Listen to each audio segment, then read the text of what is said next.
வணக்கம் நண்பர்களே, welcome to Tamil let's play fantasy YouTube channel. நம்ம யூடியூப் சேனலுக்கு புது நண்பராக இருந்தீங்கன்னா மறக்காமல் நம்ம யூடியூப் சேனலை சப்ஸ்கிரைப் பண்ணிவிட்டு வீடியோ பாருங்கள். இன்றைக்கி நம்ம என்ன மேட்சுக்கான ப்ரெடிக்ஷன் பார்க்க போகிறோம் அப்படின்னா, ஐபிஎல்லில் 41வது மேட்சான எஸ்ஆர்ஹெச் வெர்சஸ் எம்ஐ மேட்சுக்கான ப்ரெடிக்ஷன் தான் பார்க்க போகிறோம். இந்த வீடியோ நம்ம செல்லுலே ரெக்கார்டு பண்ணுறோம். காரணம், நம்ம கொஞ்சம் வெளியூரில் இருக்கிறதுனால போர்டை யூஸ் பண்ண முடியலை.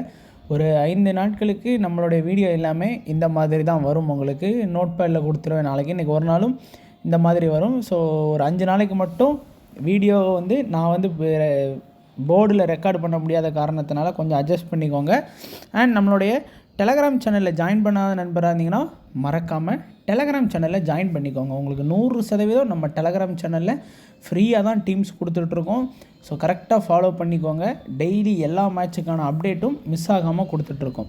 அதே போல் வாட்ஸ்அப் சேனலில் ஜாயின் பண்ணல, இன்ஸ்டா பேஜில் ஜாயின் பண்ணல அப்படின்னாலும் தாராளமாக ஜாயின் பண்ணிக்கோங்க. உங்களுக்கு லிங்க்கு டிஸ்கிரிப்ஷன் பாக்ஸில் இருக்குது.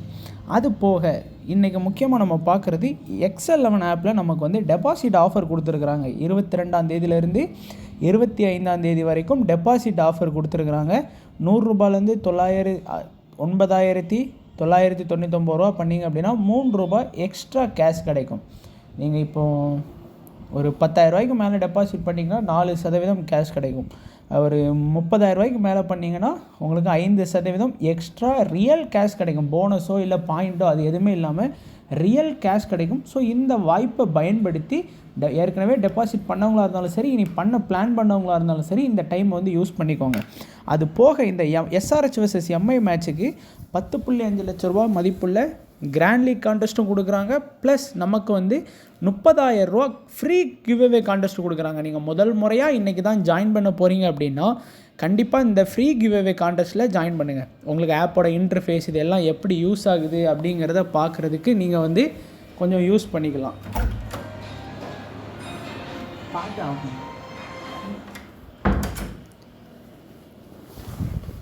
அடுத்ததாக நம்ம பார்க்கக்கூடியது ஹெட் டு ஹெட் ரிசல்ட்டு பார்த்திங்க அப்படின்னா நம்ம 2 டீமுமே ஸ்ட்ராங்காக தான் இருக்கிறாங்க. டோட்டலாக ஆனது 24 match.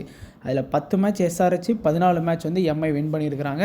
High score 277, low score 246, 76 low score, 87 low ஸ்கோர்னு வச்சுருக்கிறாங்க. இன்றைக்கி இந்த எஸ்ஆர்ஹெச் பிச்சை பார்த்திங்க அப்படின்னா உங்களுக்கே தெரியும். இந்த பிச்சு என்ன மாதிரியான சப்போர்ட் பண்ணக்கூடிய பிச்சு. ஆஃப் சைடு பாருங்கள், பவுண்டரி லைனா 63 மீட்டர், லெக் சைடு 69 மீட்டர், ஸ்ட்ரைட்டில் 77 மீட்டர். இது ஃபுல்லாக ஒரு நேஷ்னல் ஹைவே அப்படின்னு சொல்லலாம். இந்த பிச்சில் பேட்டிங் ஃபஸ்ட்டு பண்ணுற டீம் குறையாமல் 200 ரன் அடிப்பாங்க. ஆனால் இந்த எஸ்ஆர்ஹெச் பிச்சில் ஒன்றே தான் நம்ம நோட் பண்ண வேண்டியதாக இருக்கும். பிச்சு நம்பர் 6 அப்படின்னா நம்ம அதில் கொஞ்சம் கவனமாக இருக்கணும். ஏன்னா இந்த எஸ்ஆர்ஹெச் பிச்சில் நிறைய பிச்சு இருக்கும், உங்களுக்கு தெரியும். அதில் எல்லா பிச்சுமே பேட்டிங் சப்போர்ட் பண்ணும். அந்த பிச்சு நம்பர் 6 மட்டும் பார்த்திங்கன்னா இந்த மேட்ச் அது லோ ஸ்கோர் கொடுக்கக்கூடிய ஒரு பிச்சு. லாஸ்ட் இயரும் அந்த பிச்சில் நடந்த மேட்ச் மட்டும் லோ ஸ்கோர் வந்தது. மீதி எல்லா மேட்சுமே ஹை ஸ்கோர் வந்தது. ஆனால் அந்த பிச்சு கொடுக்குறாங்களான்னு மட்டும் நம்ம செக் பண்ணி பார்க்கணும். இல்லை அப்படின்னா கண்டிப்பாக ஸ்கோர் அதிகமாக வர்றதுக்கான வாய்ப்பு இருக்குது. இந்த பிச்சில் இது வரைக்கும் பேட்டிங் ஃபஸ்ட்டு பண்ண டீம் ஒரு முறை தான் வின் பண்ணியிருக்கிறாங்க. ஸோ டாஸ் வின் பண்ணுற கேப்டன் கண்டிப்பாக பவுலிங் ஃபஸ்ட்டு தான் எடுப்பாங்க. அதுவும் எம்ஐ கேப்டன் ஹர்திக்கு சொல்லவே வேணாம். டாஸ் கிடச்சிட்டுனா போதும், கண்ணை மூடிட்டு பவுல் ஃபஸ்ட்டுன்றவார். வின் பண்ணுறதுக்கும் வாய்ப்பு இருக்குது. ஆவரேஜான ஃபஸ்ட் இன்னிங் ஸ்கோரும் பாருங்கள், 218 ரன் ஸ்கோர் பண்ணியிருக்கிறாங்க. ஹை ஸ்கோரும் எஸ்ஆர்ஹெச் தான், லோ ஸ்கோரும் எஸ்ஆர்ஹெச் தான். லோ ஸ்கோரும் ரொம்ப கம்மியான ஸ்கோர்லாம் இல்லை, 152 தான் இருக்கிறதே லோ ஸ்கோர் அப்படின்னு இருக்குது. அதுவும் இந்த மேட்ச் தான். ஸோ இந்த பிச்சு நம்பர் 6 போட்டாங்க அப்படின்னா நம்ம ரொம்ப கவனமாக இருக்கணும். அதே போல் இந்த பிச்சில் ஃபாஸ்ட்டுக்கு சப்போர்ட் பண்ணுமா, ஸ்பின்னுக்கு சப்போர்ட் பண்ணுமா அப்படின்னு கேட்டிங்கன்னா கண்டிப்பாக இந்த பிச்சில் ஸ்வேராக சொல்லுவேன் ஃபாஸ்ட்டுக்கு தான். 9 wicket fast, 10 wicket fast, 9 wicket fast, 6 wicket fast அப்படின்னு சொல்லி இந்த பிச்சில் கண்டிப்பாக ஃபாஸ்ட் பவுலருக்கு அதிகமாக விக்கெட் எடுப்பாங்க. ஸ்பின்னர்ஸால் இங்கே பெருசாக விக்கெட் எடுக்க முடியாது. ஃபார் எக்ஸாம்பிள் ஒரு எடுத்துக்காட்டாக சொல்லலாம், இன்றைக்கி மேட்ச்சில் ஒரு 3 விக்கெட்டு ஃபாஸ்ட் எடுக்காங்க அப்படின்னா அப்போ தான் ஒரு விக்கெட் ஸ்பின்னர் எடுப்பாங்க. 6 விக்கெட்டு ஃபாஸ்ட் எடுக்கிறாங்க அப்படின்னா 2 விக்கெட்டு ஸ்பின்னர் எடுப்பாங்க. அந்த மாதிரி தான் இது வரைக்கும் ரேஷியோவில் போயிட்டுருக்குது. ஸ்கோர் பார்த்திங்க அப்படின்னா இந்த பிச்சு எல்லாமே வேறு பிச்சு. எஸ்ஆர்ஹெச் கிரவுண்ட்லேயே, ராஜீவ்காந்தி இன்டர்நேஷ்னல் ஸ்டேடியம்லேயே இருக்கக்கூடிய பிச்சில் ஹை ஸ்கோர் போகும். ஆனால் இந்த ஒரே ஒரு பிச்சு மட்டும் 6ஆம் நம்பர் பிச்சு மட்டும் ரொம்ப லோ ஸ்கோர் போகும். அந்த 6ஆம் நம்பர் பிச்சு போடுறாங்களா இல்லைன்னு நான் உங்களுக்கு டெலகிராமில் அப்டேட் பண்ணிடுறேன். இப்போ நம்ம ப்ரெடிக்ஷன் ஆரம்பிக்கலாம். ஸோ ஃபஸ்ட்டு வந்து நம்ம எஸ்ஆர்எச்சை பார்த்துடலாமா. Abhishek Sharma Head, Ishan Kishan, Nitish Reddy, Klaasen, Ankit Verma. இந்த 6 டாப் ஆர்டர்ஸுமே சூப்பராக ஆடக்கூடிய பிளேயர்ஸ். இதில் வந்து நம்ம பார்த்தோம் அப்படின்னா இந்த வென்யூவில் எல்லாருமே வந்து நல்லா ஆடி இருக்கிறாங்க. அபிஷேக் சர்மா பாருங்கள் 18 மேட்ச்சில் 513, Head 45 average, Ishan Kishan 36 average, Nitish Reddy 46, Klaasen 54, Ankit Verma மட்டும் 20 ரன் வச்சுருக்காரு. நான் இன்னைக்கு வந்து இவர் தான் அபிஷேக் சர்மா தான் இன்றைக்கி நல்லா ஆடுவார், ஹெட்டு தான் நல்லா ஆடுவார், இஷான் கிஷான் தான் நல்லா ஆடுவார், ரெட்டி தான் நல்லா ஆடுவார் அப்படின்னு நம்ம பார்க்கவே முடியாது. நான் எப்போவும் எஸ்ஆர்ஹெச் ப்ரெடிக்ஷனில் மட்டும் உங்களுக்கு வந்து காம்பினேஷன் அப்படிங்கிறது ரொம்ப முக்கியம். அதுவும் குறிப்பாக இன்றைக்கி எஸ்ஆர்ஹெச் வந்து பவுலிங் ஃபஸ்ட்டு பண்ணாங்க அப்படின்னா நம்ம வந்து கண்டிப்பாக வந்து எஸ்ஆர்ஹெச்சோட பிளேயர்ஸ், அதாவது பேட்ஸ்மேனுக்கு வந்து நம்ம இம்பார்ட்டன்ஸ் எடுக்கலாம், தப்பு கிடையாது. அதாவது நீங்கள் அபிஷேக் சர்மா, ஹெட்டு, இஷான் கிஷான்லாம் வந்து லோ பர்சன்டேஜில் இருக்கக்கூடிய ஒரு நல்ல பிளேயராக நான் வந்து பார்க்குறேன். ஸோ கண்டிப்பாக இஷான் கிஷான் தான் இன்றைக்கி நீங்கள் ஒரு 10 டீம் போட்டிங்கன்னா அட்லீஸ்ட் ஒரு 4 டீம் வரைக்கும் ட்ரை பண்ணுங்கள். அதே போல் நிதிஷ் ரெட்டியும் மேட்சுக்கு மேட்ச் வந்து ஒரு 20-30 ரன் அடிப்பார். குறிப்பாக ஃபஸ்ட்டு பேட்டிங்னாலும் சரி, செகண்ட் பேட்டிங்னாலும் சரி. ஸோ இந்த 6 பேரில் காம்பினேஷன் வைஸாக நீங்கள் டீம் போடுங்க. எடுத்துக்காட்டுக்காக டீம் நம்பர் 1ல் அபிஷேக்கு, ஹெட்டு, இஷான் கிஷான், இது டீம் நம்பர் 1. டீம் நம்பர் 2ல் என்ன பண்ணலாம் அப்படின்னா Head, Ishan Kishan, Klaasen. Team number 3ல் அபிஷேக் சர்மா, நிதிஷ் ரெட்டி, கிளாசன். இந்த மாதிரி காம்பினேஷன் வைஸ் யூஸ் பண்ணுங்கள். அன்கிட் வர்மாவை மட்டும் கண்டிப்பாக 10 டீம் போட்டிங்க அப்படின்னா ஒரு 2 டீமில் மட்டும் கன்சிடர் பண்ணிக்கோங்க. அடுத்ததான் நம்ம பார்க்கக்கூடியது எஸ்ஆர்ஹெச்சோட பவுலர் கம்மின்ஸு, ராகுல் Sahar, Ansari, Harshal Patel, Shami, Malinga. So 4 fast 2 spinner அப்படின்னு வச்சுருக்கிறாங்க. இந்த கிரவுண்டில் நான் முதல்ல சொல்லிட்டேன் யாருக்கு சப்போர்ட் அதிகமாக இருக்கும் அப்படின்னு. ஃபாஸ்ட் பவுலர்ஸ் தான் இந்த பிச்சில் அதிகமாக விக்கெட் எடுக்கிறாங்க. So Cummins, Harshal Patel, Shami, Malinga. So இந்த இதில் எல்லாருமே வந்து நல்ல ஆப்ஷன் தான். இதில் அதிகமாக செலக்ட் பண்ணது பார்த்திங்கன்னா கம்மின்ஸை செலக்ட் பண்ணுறாங்க. அதுக்கு அடுத்தபடியாக ஹர்ஷல் படேல், அதுக்கு அடுத்தபடியாக மலிங்கா, அதுக்கு அடுத்தபடியாக தான் ஷமி. ஸோ ஷமி வந்து இன்றைக்கி உங்களுக்கு ஒரு ட்ரம்ப் கார்டு பிக்குங்க. விருப்பம் உள்ளவங்க ஷமி மேலே நம்பினீங்க அப்படின்னா இன்றைக்கி ஷமியை வச்சு நீங்கள் ரிஸ்க் எடுத்து பார்க்கலாம். பட் ஷமி இந்த சீசனில் ஒன்றும் பெருசாக பண்ணலை. 7 மேட்ச்சில் 5 விக்கெட் மட்டுமே இந்த சீசனில் வந்து நமக்கு ஸ்கோர் பண்ணி கொடுத்துருக்காரு. இந்த வெனியூலையும் 7 மேட்ச்சில் 8 விக்கெட் தான் ஸ்கோர் பண்ணியிருக்கிறதுனால ஷமியை ரிஸ்க் எடுக்கக்கூடியவங்க வந்து இதையும் தெரிஞ்சுக்கணும். ஃபெயிலியர் ஆனாலும் அக்செப்ட் பண்ணிக்கிற மைண்ட் செட் இருக்கிறவங்க மட்டும் ஷமியை வச்சு நல்லா ரிஸ்க் எடுக்கலாம். அண்ட் ராகுல் சகாரையும் கொஞ்சம் ட்ரை பண்ணி பாருங்கள். ஏன்னா ராகுல் சகார் வந்து எம்ஐ டீம்லலாம் ஆடி இருக்கிறாரு, அதுக்கப்புறம் பஞ்சாப் போனார், அப்புறம் வந்து இங்கே வந்திருக்கிறாரு. ஸோ கொஞ்சம் விக்கெட் கிடைக்கிற வாய்ப்பு இருக்குது. 1லேருந்து 2 விக்கெட் வரைக்கும் எடுக்கிறதுக்கு வாய்ப்புகள் இருக்குது. அண்ட் மலிங்காலாம் வந்து பார்த்திங்கன்னா நல்ல பவுலிங் பண்ணுறாரு. ஸோ கண்டிப்பாக கன்சிடர் பண்ணலாம் அவங்களுடைய டீம்ஸில். அடுத்ததாக நம்ம பார்க்கக்கூடியது எம்ஐ பிளேயர்ஸ் வந்து Rohit Sharma, Rickelton, Will Jacks, Surya, Tilak, Hardik, Naman Dhir 7 batting lineup வச்சுருக்காங்க. இதில் ஃபஸ்ட்டு இம்பார்ட்டன்ட் வந்து நான் வந்து ஹர்திக் தாங்க கொடுப்பேன். ஏன்னா ஒரு 2 ஓவர் ஆப்ஷன் இருக்குது அவருக்கு. 2 ஓவர் தான் பவுல் பண்ணுறாரு. இப்போ முன்ன மாதிரி ஹர்திக் பாண்டியா 4 ஓவர் பவுலிங் பண்ணுறது கிடையாது. ஸோ ஹர்திக் பாண்டியாவோட ஃபேண்டசி வேல்யூ இறங்கிருச்சு. முதல்லலாம் பாருங்கள் 4 ஓவர் பவுலிங் பண்ணுவார். இப்போ அப்படி கிடையாது, 2 ஓவர் தான் பவுல் பண்ணுறாரு. மற்ற பிளேயர்ஸுக்கு வந்து ஓவரை கரெக்டாக ரொட்டேட் பண்ணி கொடுக்கணும்னு தான் நினைக்கிறாரு தவிர அவர் பவுல் பண்ணணும்னு நினைக்கிற மாட்டேங்கார். இருந்தாலும் ஹர்திக் பாண்டியாவை பொறுத்த வரைக்கும் நான் சொல்லியிருக்கேன், ஃபஸ்ட்டு பவுலு, செகண்ட் பேட்டு, இந்த காம்பினேஷன் வந்ததுன்னா ஹர்திக் பாண்டியாவை உங்களுடைய டீமில் கொஞ்சம் தைரியமாக நீங்கள் வந்து கன்சிடர் பண்ணலாம்.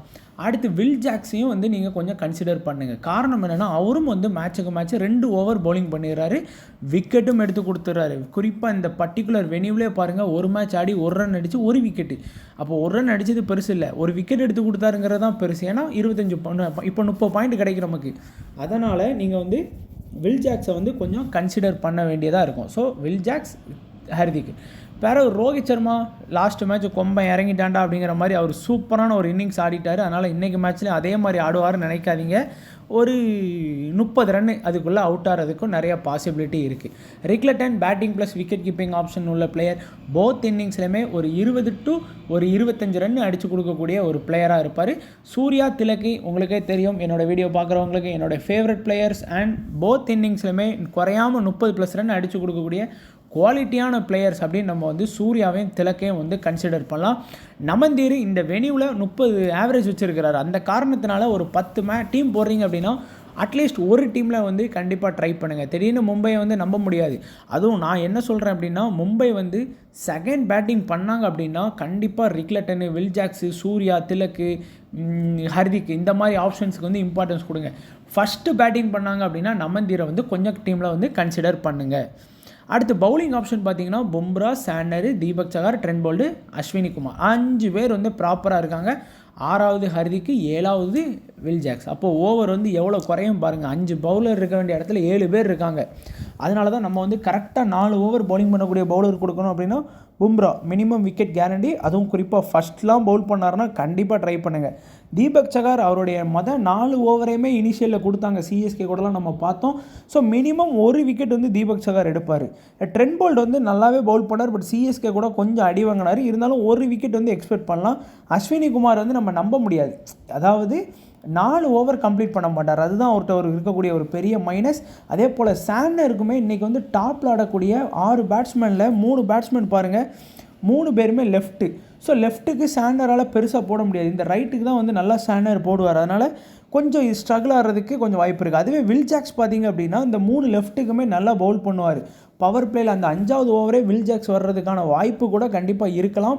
ஸோ அதனால் வில் ஜாக்ஸுக்கு வந்து இம்பார்ட்டன்ஸ் கொடுத்துக்குவாங்க. அடுத்து இன்றைக்கி நீங்கள் ஸ்மால் லீக் விளாட போகிறீங்களா, கண்டிப்பாக உங்களுடைய டீமில் ஹர்திக் பாண்டியா, ரிக்லட்டன், சூர்யா, திலக்கு, பும்ரா இந்த 5 பேரையும் எம்ஐலேருந்து எடுத்தே ஆகணும் அப்படின்னு நான் சொல்லுவேன். ஒரு சில பேர் என்ன பண்ணுவாங்கன்னா இந்த திலக் இடத்துல வந்து ரோஹித் சர்மாவை இன்றைக்கி எடுத்துகிட்டு வருவாங்க. அது உங்களுடைய சாய்ஸ் தான். அண்ட் 6வது ஆப்ஷனாக நிறைய பேர் வந்து ட்ரெண்ட் போல்ட்டை தூக்கிட்டு வருவாங்க. அதுவும் ஒரு ஆப்ஷன் இருக்குது. இங்கே head Abhishek Sharma, Klaasen, Cummins. 5வது ஆப்ஷனை என்ன பண்ணுவாங்க அப்படின்னா இஷான் கிஷாந்த் எடுத்துகிட்டு வருவாங்க. இல்லை அப்படின்னா நித்திஷ் ரெட்டி எடுத்துகிட்டு வருவாங்க. இல்லைனா முகமது ஷமியை எடுத்துகிட்டு வருவாங்க. ஸோ இந்த ஆப்ஷன்லாம் உங்களுக்கு இன்றைக்கி கண்டிப்பாக அவைலபிளாக இருக்குது. ஸோ இந்த 9 பிளேயர் உங்களுக்கு காமனுங்க. Hardik, Rickelton, Surya, Tilak, Bumrah, Head, Abhishek Sharma, Klaasen, Cummins. 10வது பிளேயராக ரோஹித் சர்மாவை எடுத்துகிட்டு வர்றவன் ரோஹித் சர்மாவை எடுத்துகிட்டு வருவான். இல்லை 10வது ஆப்ஷனாக ட்ரெண்ட் போல்ட்டை எடுத்துகிட்டு வருவான். ஸோ இந்த 2 பிளேயரை வாய்ப்பு இருக்குது. அதிகபட்சம் இந்த 2 பேரை எம்ஐலேருந்து ப்ரிப்பேர் பண்ணுவான்.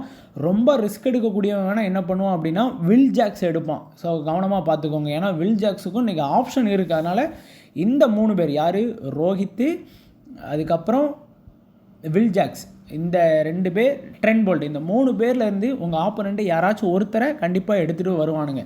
இங்கே எஸ்ஆர்ஹெச் டீமை பொறுத்த வரைக்கும் ஹெட்டு, அதுக்கப்புறம் அபிஷேக் சர்மா, கிளாசன், கம்மின்ஸ். இதில் வந்து என்ன பண்ணுவாங்க உங்கள் ஆப்போனண்ட்டு 5வது ஆப்ஷனாக இஷான் கிஷாந்தை ப்ரிப்பேர் பண்ணுறவனும் இருப்பான்.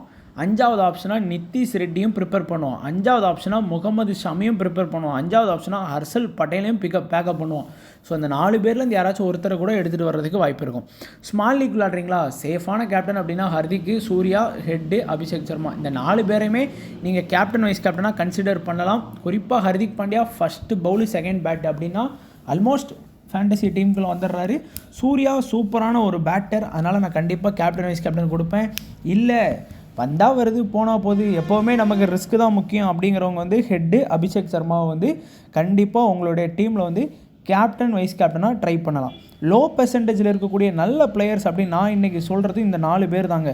இந்த 4 பேரையும் நீங்கள் கண்டிப்பாக கன்சிடர் பண்ணலாம். வில் ஜாக்ஸ் 3 டாப்பில் ஆடக்கூடிய பிளேயர்ஸ் வந்து லெஃப்ட் ஹேண்டராக இருக்கிறதுனால மேபி ஒரு விக்கெட் ப்ளஸ் ஒரு 10-15 ரன் அடித்தா கூட ட்ரீம் டீமில் வருவார். திலக் வர்மா மோஸ்ட்டாக லாஸ்ட் மேட்ச் ரோஹித் சர்மா நல்லா விளாண்டதுனால என்ன பண்ணுவாங்க அப்படின்னா ரோஹித் சர்மா, ரிக்லட்டனு இந்த மாதிரி ஆப்ஷனுக்கு தான் போவாங்க. திலக் இன்றைக்கி கண்டுக்க மாட்டாங்க. திலக் இந்த வெனியூவில் சூப்பராக ஆடி இருக்கிறார். அந்த ஒரு காரணத்துக்காக தான் பாருங்கள் 2 மேட்ச்சில் 101 ரன் இந்த வெனியூவில் ஸ்கோர் பண்ணியிருக்கிறார். அந்த காரணத்துக்காக நான் திலக்கை லோ பர்சன்டேஜில் சொல்கிறேன். ஷமி இன்னும் அவுட் ஆஃப் ஃபார்மில் தான் இருக்கார். மேபி இது ஒரு கம்பேக் மேட்சாக இருந்தால் சொல்கிறதுக்கு ஒன்றும் இல்லை. ஸோ ட்ரை பண்ணுங்கள். இஷான் கிஷாந்தும் மேட்ச் இந்த பிச்சில் 6 கூட அடித்ததோடு சரி, அதோட முடிஞ்சு இன்னும் ஒரு மேட்ச் கூட அவர் சரியாக ஆடலை. அந்த காரணத்தினால இஷான் கிஷாந்தே நான் சொல்கிறேன். இந்த 4 பேருமே ரிஸ்கான ஆப்ஷன், பட் நல்ல ஆப்ஷன்ஸ் இருக்குது. ஸோ கண்டிப்பாக ட்ரை பண்ணுறவங்க ட்ரை பண்ணிக்கோங்க. ஸோ அவ்வளோதான் நண்பா நம்மளுடைய வீடியோ. ஸோ இன்றைக்கி ரொம்ப ஷார்ட் அண்ட் ஸ்வீட்டாகவே நம்ம முடிச்சாச்சு வீடியோவை. ஸோ மறக்காமல் எல்லாருமே நம்ம சேனலில் சப்ஸ்கிரைப் பண்ணிவிட்டு வீடியோ பாருங்கள், தொடர்ந்து சப்போர்ட் பண்ணுங்கள். வீடியோ அந்த மாதிரி போர்டில் பண்ணலை அப்படிங்கிறதுனால சப்போர்ட் பண்ணாமல் போயிடாதீங்க. ஸோ ஒரு வேலை விஷயமாக வெளியே வந்திருக்கிறதுனால போர்டை தூக்கிட்டு எங்கேயும் போக முடியாது. அதனால் நீங்கள் வந்து தொடர்ந்து சப்போர்ட் கொடுங்க. இந்த ஒரு 5-6 நாளைக்கு மட்டும்தான் இந்த மாதிரி வரும். அதுக்கப்புறம் நம்ம பழையபடி பண்ணிடலாம். நாளைக்கு கூட இந்த மாதிரி உங்களுக்கு பிடிக்கல, இந்த மாதிரி ஸ்லைடு போட்டு வியூ இல்லைன்னா கூட நான் நோட் பேடில் எல்லாமே கரெக்டாக டைப் பண்ணி யார் எப்படி ஆடி இருக்கா, ஃபஸ்ட் இன்னிங்ஸ், செகண்ட் இன்னிங்ஸ், அதை கூட உங்களுக்கு வந்து நான் அந்த ஸ்டாட்ஸ் வச்சுருக்கேன். அதை கூட உங்களுக்கு வந்து அப்படி கூட காமிச்சு கூட நான் வீடியோ போட்டுறேன். ஒன்றும் பிரச்சனை இல்லை. ஸோ தொடர்ந்து உங்களுடைய ஆதரவை நம்ம லெட்ஸ் ப்ளே ஃபேண்டசி யூடியூப் சேனலுக்கு கொடுங்க. வீடியோ பார்த்த எல்லா நண்பர்களுக்கும் நன்றி, வணக்கம். தேங்க்ஸ் ஃபார் வாட்சிங் நண்பா.